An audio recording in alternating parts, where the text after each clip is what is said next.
Uh, Oke, sekali lagi, Assalamualaikum untuk yang baru bergabung.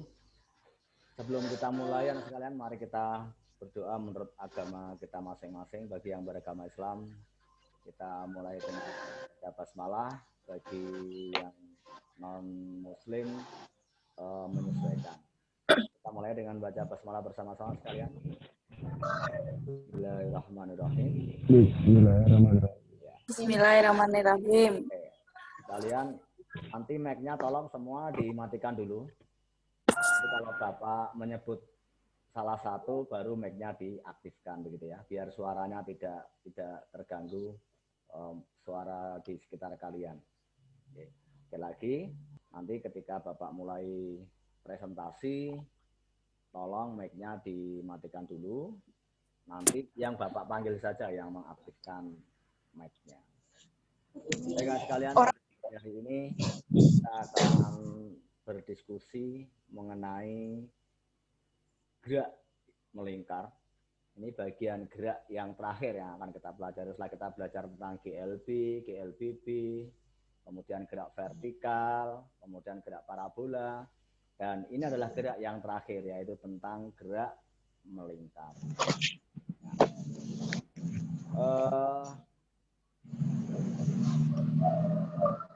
Bapak akan coba share screen. Bapak tanya dulu, Mas Reyan, bisa melihat layar Bapak, Mas Reyan? Bisa, Pak. Ya, oke. Mbak Anissa Indriani, bisa melihat layar Bapak? Bisa, Pak. Ya, oke, silakan. Baik, kan sekalian, mari kita mulai berdiskusi tentang gerak melingkar ini. Seperti yang sudah kalian pelajari, kalian kan sudah belajar tentang lingkaran.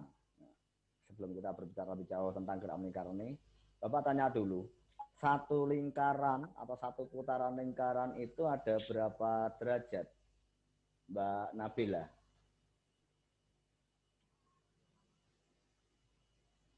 Mbak Nabila? Mic-nya dihidupkan, mic-nya. Diaktifkan. Satu lingkaran atau satu putaran lingkaran itu berapa derajat?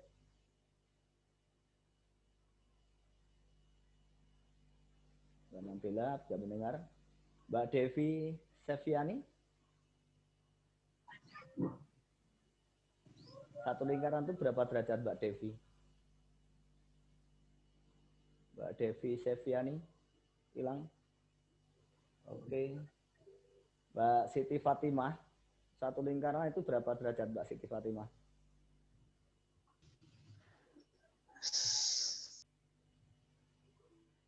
Oke. Yang saya panggil mic-nya di Mbak. Apa tadi? Saya ulangi dulu, Mbak Anissa Nur Istiqomah. Satu lingkaran itu berapa derajat? Ya, 300. Ya. 360. Betul. Oke, baik. Jadi kalau itu dinyatakan dalam derajat adalah 360 derajat. Tetapi ada satuan sudut yang lain untuk lingkaran, yaitu dinyatakan dalam radian. Kalau dinyatakan dalam radian, satu putaran itu berapa radian, Mbak Natasha? Satu putaran itu berapa radian? Biasanya dinyatakan dalam pi kan? Berapa pi? Satu putaran lingkaran itu, Mbak Natasha?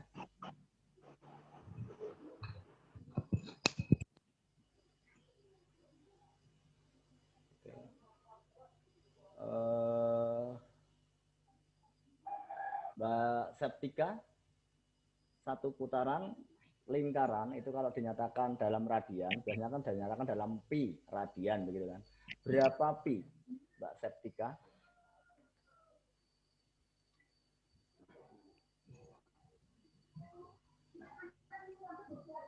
Oke.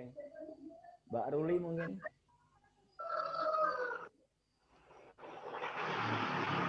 Satu lingkaran berapa pi radian?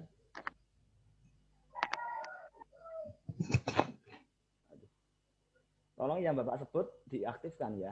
Saya ulangi, Mbak Fitri coba, Mbak Fitri. Mbak Fitri Novitasari. Satu putaran kalau dinyatakan dalam radian itu berapa radian, Mbak? Kita menggunakan pi, ya kan? Berapa pi? Ini di bawah sini Masih ingat? Lupa? Lupa, Pak. Lupa. Jadi satu putaran lingkaran itu kalau dinyatakan dalam radian biasanya dinyatakan dalam 2 pi radian. Ya, di mana besarnya pi, saya kira semua masih ingat, yaitu 22/7 atau 3,14. Baik, itu adalah sebagai dasar. Bapak garis bawahi, jadi satu putaran lingkaran itu bisa dinyatakan dalam 360 derajat, itu kalau dinyatakan dalam derajat, dan bisa dalam radian, yaitu sebesar 2 pi radian. Nah, sebelum kita ke sana lebih jauh, nanti ketika kita berbicara tentang gerak melingkar, satuan untuk sudut, kita selalu menggunakan satuan radian. Kita tidak lagi menggunakan satuan derajat.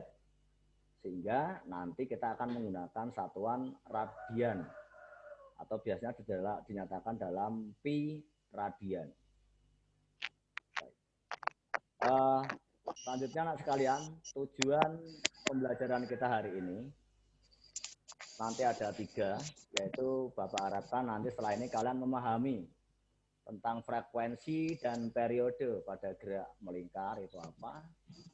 Kemudian memahami tentang kecepatan sudut dan kecepatan linier pada gerak melingkar. Dan yang berikutnya nanti kita akan menganalisis, yaitu apa yang terjadi pada gerak melingkar beraturan. Dari 3 poin ini nanti yang akan kita diskusikan lebih jauh. Selanjutnya Bapak punya gambar ini. Mungkin ini gambar ini asing, tetapi mungkin beberapa di antara kalian bisa melihat gambar ini. Kalau yang senang game atau yang senang nonton televisi, biasanya ini kadang-kadang muncul. Saya tanya coba Mbak Lia. Mbak Lia bisa mendengar suara Bapak? Bisa, Pak. Ya, ini gambar apa Mbak? Atau animasi apa ini? Kalau kalian melihat di sekitar kalian, atau mungkin pernah nonton di TV, atau pernah nge-game melihat ini? Lingkaran, Pak, itu. Lingkaran. Tetapi pada alat apa yang kelihatan di layar seperti ini? Panah. Belum pernah melihat? Kayak Kayak apa ya? Radar ya. Ini Radar. Ya. Iya, Pak. Silakan dinyalakan dulu mic-nya. Mungkin mic-nya bisa dimatikan dulu. Nah, kalau ini saya kira sudah tidak asing. Ini adalah putaran jarum jam. Kalau kalian lihat pada putaran jarum jam ini kecepatannya akan selalu konstan. Ya. Oke, mari kita lanjutkan. Mungkin satu lagi. Saya kira ini tidak lagi. Ini adalah alat wahana pada tempat hiburan ya. Kalau pas ada pasar malam, saya kira kalian sudah tidak asing lagi. Nah, ketiga gambar yang Bapak sebutkan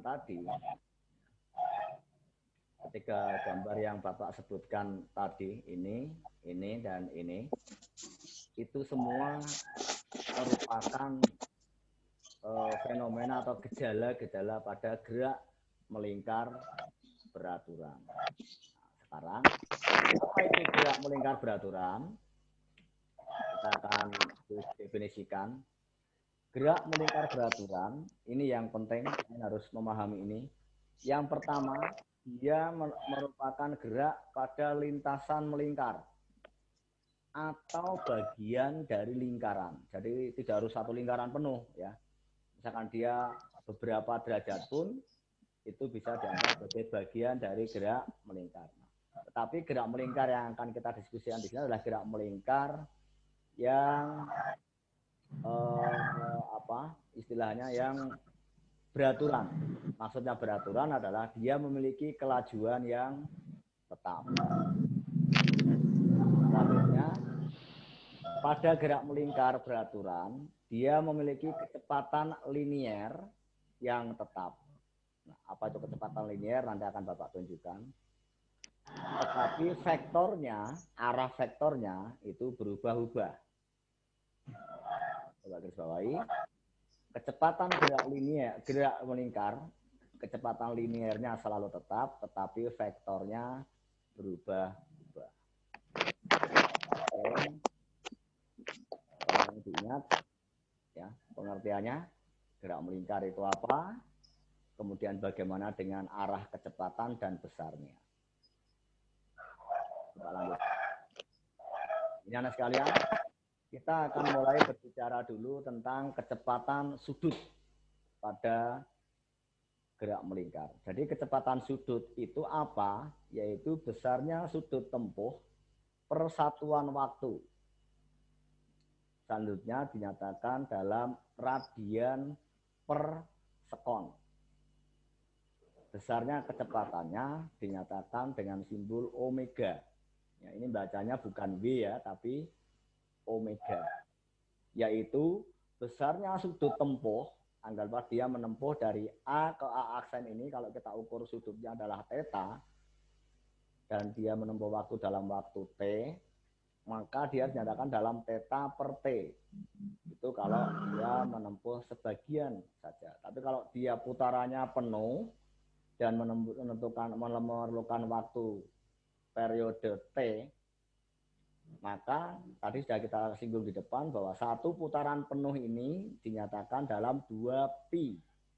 Ingat bahwa kita selalu berbicara dengan radian. Jadi satu putaran penuh dari A sampai A lagi itu adalah 2pi. Nah, kalau dia butuh waktu atau periode satu putaran itu adalah T, maka omega selanjutnya dinyatakan dalam 2pi per T, di mana omega adalah kecepatan sudut dalam satuan radian per sekon.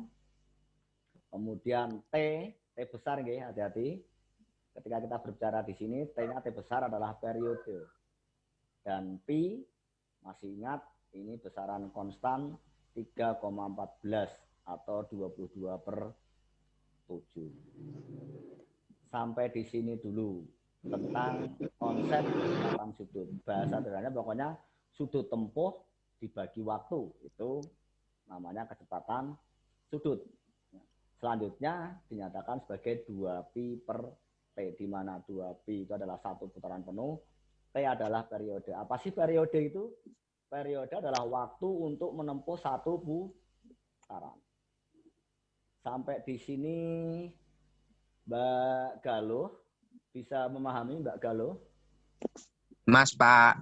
Oh, Mas ya, Mas Galuh? Bisa ya? Jadi satu bisa. Berapa pi radian, Mas Galuh?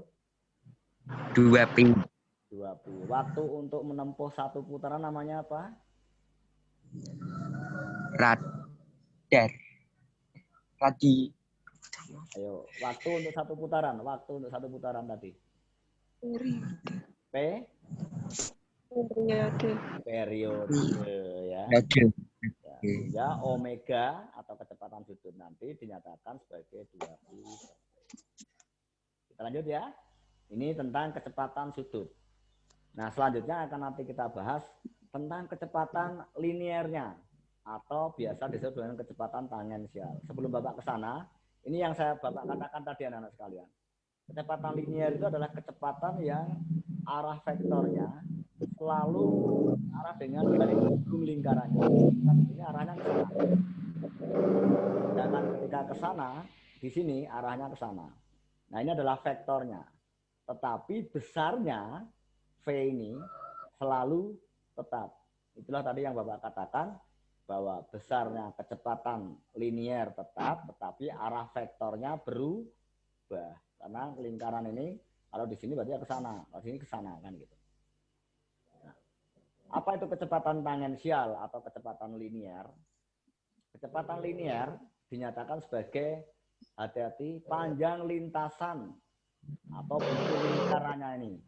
Ya, kalau di sini busur lingkarannya adalah S dan dia butuh waktu dalam waktu T, maka kita bisa menyatakan sebagai S per T. Tapi ini kalau keadaan yang sangat sesaat. Nah, kalau kita menghitung bagaimana keseluruhannya, ingat, satu putaran lingkaran itu kan sama dengan satu keliling lingkaran.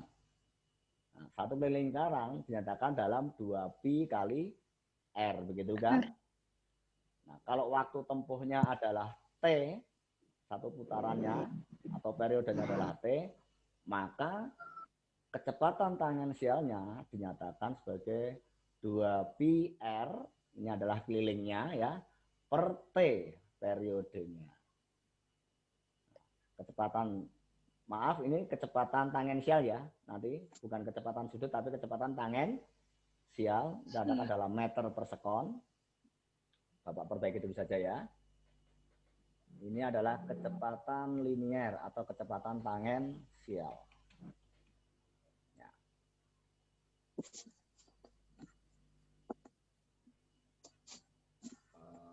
Kita tunjukkan lagi.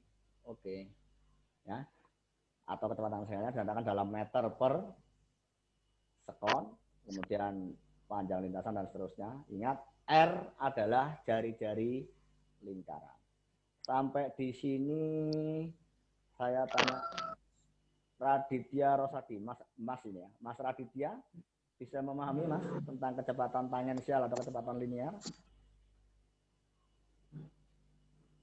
Mas Raditya? Paham, Pak. Paham ya. Coba diulangi. Apa itu kecepatan tangensial?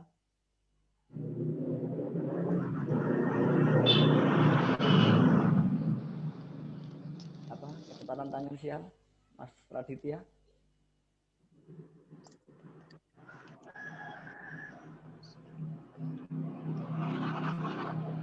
Aduh, nggak kedengaran suaranya.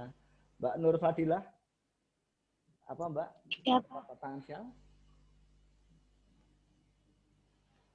Ya. panjang lintasan Ya, panjang lintasan per satuan waktu dinyatakan dalam meter per sekon. Iya. Selanjutnya nanti ketika kita menghitung menggunakan ini saja lebih mudah ya. Yaitu 2πr adalah kelilingnya dan T adalah peri. Sampai di sini bisa dipahami anak sekalian ya. Ya. Nah, sekarang kita akan melihat hubungan antar besarannya tadi. Ada hubungan baik itu besaran kecepatan sudut maupun kecepatan linier. Kita mulai yang atas ini anak sekalian. Tadi dikatakan di depan ya bahwa kecepatan sudut kan 2pi per T, betul kan? Sementara kecepatan linearnya adalah 2πr per T. Kalau kita lihat ini, bagaimana hubungan antara kecepatan sudut dan kecepatan linier? Dia dinyatakan sebagai, ini kan V kan tadi 2πr per T. Karena 2pi per T sendiri ini tadi adalah kecepatan sudut, maka kita bisa mengubah dari kecepatan sudut menjadi kecepatan linier, yaitu dengan mengganti 2pi per T ini kali omega. Sehingga T bisa kita nyatakan sebagai omega kali R. Sampai di sini Mbak Jenny bisa memahami? Sampai di sini dulu. Mbak Jenny Afriani. Bisa, Pak. Oke. Jadi apa hubungan antara kecepatan sudut dan kecepatan linier, Mbak Jenny?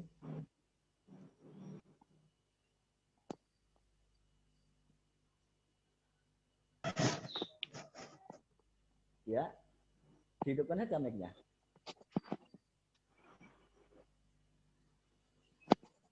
Nggak kedengaran. Oke, jadi apa hubungan antara kecepatan sudut dan kecepatan linier? Mbak Nabila?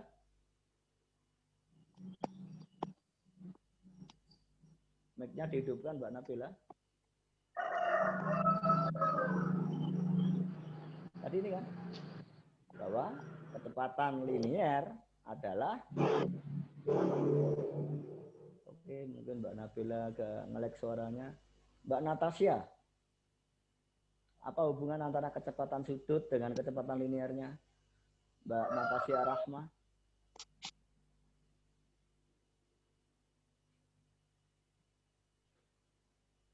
Suaranya kurang jelas, mungkin karena mic-nya ya. Mbak Anissa, oke. Anissa Nursikomah tadi kelihatan hilang. Atau Mbak Devi, Mbak Devi Seviani, bisa mendengar? Mbak Devi Seviani? Hilang? Oke. Jadi Bapak ingat, Bapak garis bawahi ya, bahwa besarnya kecepatan linier bisa dinyatakan sebagai kecepatan sudutnya dengan mengalihkan R. Itu ya kuncinya ya. Selanjutnya ada hubungan juga. Ini yang baru adalah frekuensi. Apa sih frekuensi itu? Frekuensi adalah dinyatakan sebagai banyaknya putaran setiap detik. Ya. Banyaknya putaran setiap detik. Dinyatakan sebagai hertz, ya, kamu bacanya hertz gitu, atau ada yang menyebut sebagai CPS. CPS itu singkatan dari cycle per second atau putaran per detik. Karena banyaknya putaran per detik adalah frekuensi, sedangkan periode adalah waktu yang diperlukan untuk satu putaran, maka F dinyatakan sebagai seper T. Sehingga nanti ini bisa Bapak ubah juga. V bisa diubah menjadi 2πr F, ya kan? Atau ini nanti pokoknya F itu adalah seperti nanti bisa dibagi dikali KA diubah menjadi F. Jadi nanti jangan heran kalau ada besarnya kok pakai F Pak, tinggal mengubah saja F tadi adalah menjadi seper. Intinya begitu anak-anak. CPS atau Hertz itu sama. Ya, sampai di sini ya. Hubungannya yang penting kalian bisa menghubungkan besaran sudut dan linier pada kecepatan sudut dan kecepatan linier, dan bagaimana memahami frekuensi sudut, frekuensi dan periode. Frekuensi itu banyaknya putaran, kalau periode itu waktu yang diperlukan untuk satu putaran. Oke. Mbak Nabila sampai di sini bisa memahami? Mbak Nabila Sofiana?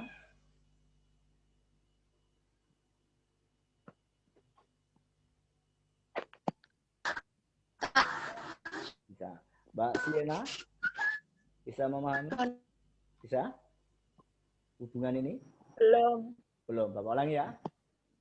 Jadi di kecepatan sudut tadi kan 2πr per t. Sementara 2pi per t itu adalah, maaf, kecepatan linier tadi kan 2πr per t.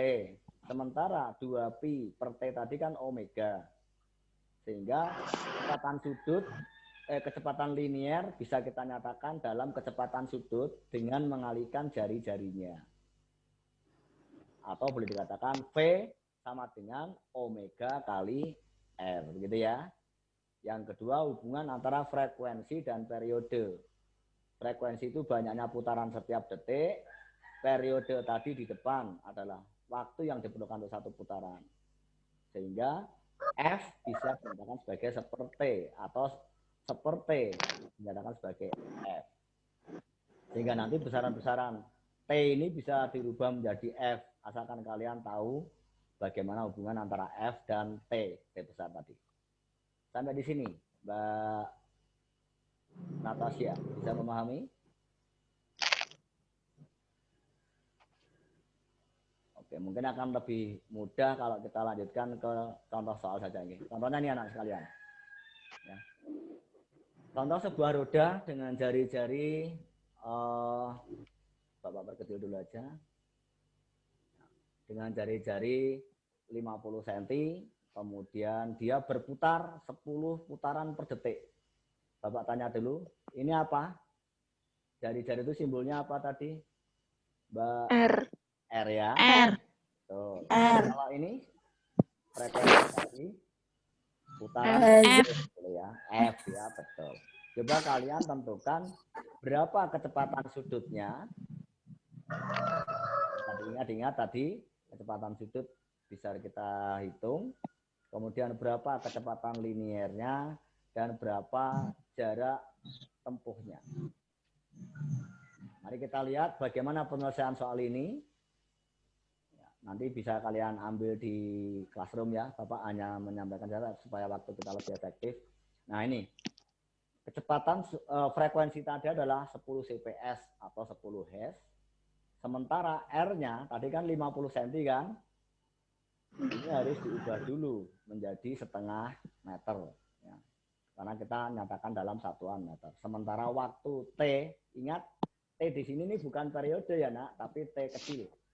Bedakan dengan T tadi, 10 sekon. Ini adalah waktu sesaatnya. Tadi yang ditanyakan adalah omega, gitu, berapa kecepatan sudutnya, kemudian berapa kecepatan liniernya atau V, ini, dan berapa jarak tempuhnya setelah 10 detik. Kita lihat penyelesaian pertama. Omega tadi kan 2pi per T. Karena yang diketahui adalah F, kita ini kan seper F atau seper T kan sama dengan F, sama saja kan 2pi per T, sehingga ini adalah menjadi 2pi kali F ya. Kalau kita lihat di sini tinggal memasukkan 2pi-nya kita masukkan 3,14, kemudian frekuensinya adalah 10, sehingga nanti kecepatan sudut dari roda tadi adalah 2 kali 3,14 kali 10 adalah 62,8 radian per sekon. Kecepatan linearnya bagaimana? Tadi sudah kita singgung, ya kan? Ini kan omega kali F. Omeganya kita ambil dari sini, 62,8. R-nya adalah setengah meter. Sehingga hasilnya adalah 3,5 kali ini kan, yaitu 31,4 meter per sekon. Nah, jadi roda itu berputar gitu, frekuensinya 10 Hz. Nah, kecepatan sudutnya bisa kita hitung 62,8. Kecepatan linearnya bisa. Nah, sekarang setelah 10 detik roda tadi gelinding kan, gelinding berapa, setelah 10 detik berapa jarak tempuhnya, tinggal mengalihkan. Kan S, kalau kita berbicara gerak, ini kan geraknya jadi gerak lurus beraturan kalau kita berbicara V. S kan ya V kali T. V-nya kita ambilkan dari sini. Ya kan? Kemudian T-nya kita ambilkan tadi 10 detik. Jadi T ini adalah T waktu tempuhnya, bukan periode, T kecil ya. Sehingga setelah 10 detik roda tadi melinding gitu, berapa sih jarak tempuhnya? Yaitu 314 meter. Dari soal ini, saya tanya Mas Rian, bisa memahami Mas Rian? Halo Mas Rian?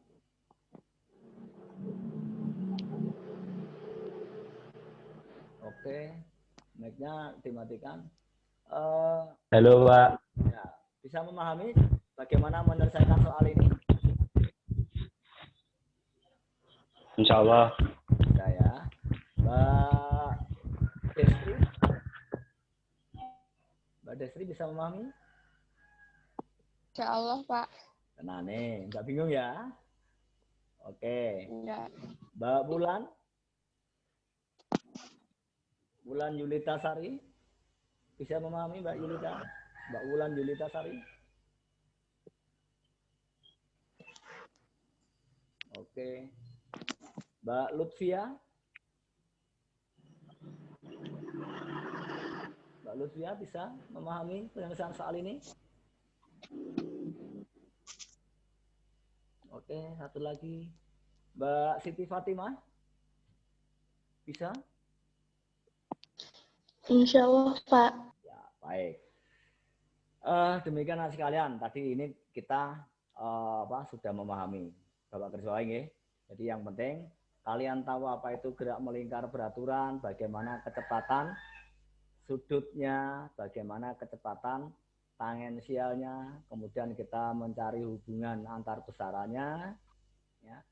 Kemudian kita sudah bisa mengerjakan. Nah, apakah penyelesaian apakah masalah-masalah gerak melingkar itu hanya bekerja di situ? Mari kita lihat.